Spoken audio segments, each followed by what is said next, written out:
لماذا القرآن الكريم لم يكتب في حياة الرسول صلى الله عليه وسلم؟ لماذا كتب بعد حياة الرسول صلى الله عليه وسلم؟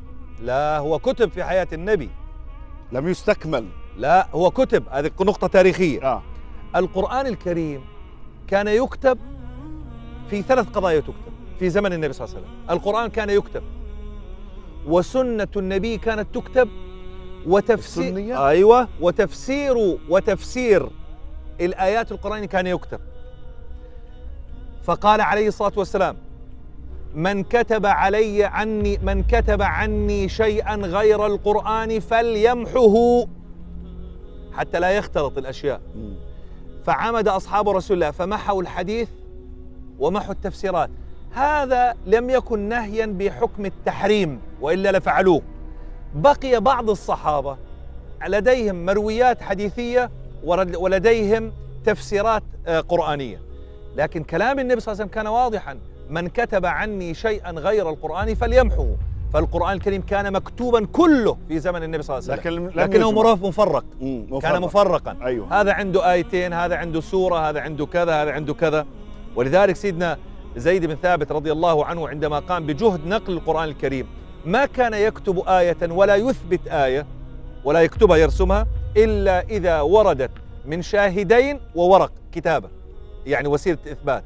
نحن كتب السيرة، كتب السنة وكتب السيرة وكتابة القرآن الكريم عن رسول الله كلها وفق ضوابط علمية لا مدخل للهوى ولا للشهوة فيها مطلقا.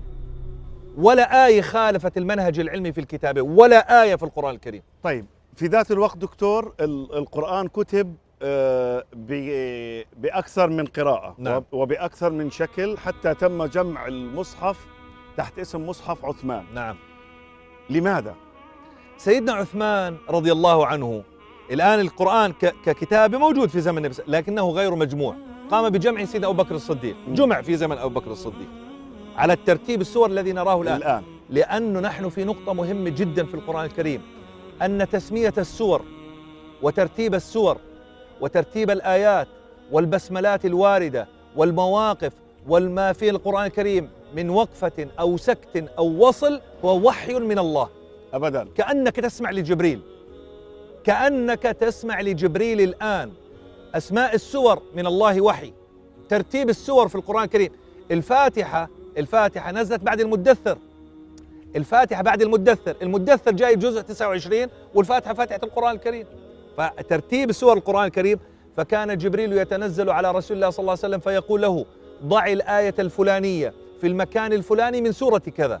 فتسمية السور وترتيب السور، هذا كلام خطير يا دكتور والله. وترتيب آيات القرآن الكريم كله وحي من الله عز وجل، وبتسمى عندنا في علم الشرع أحكام توقيفية لا دخل للبشر فيها مطلقا أبدا.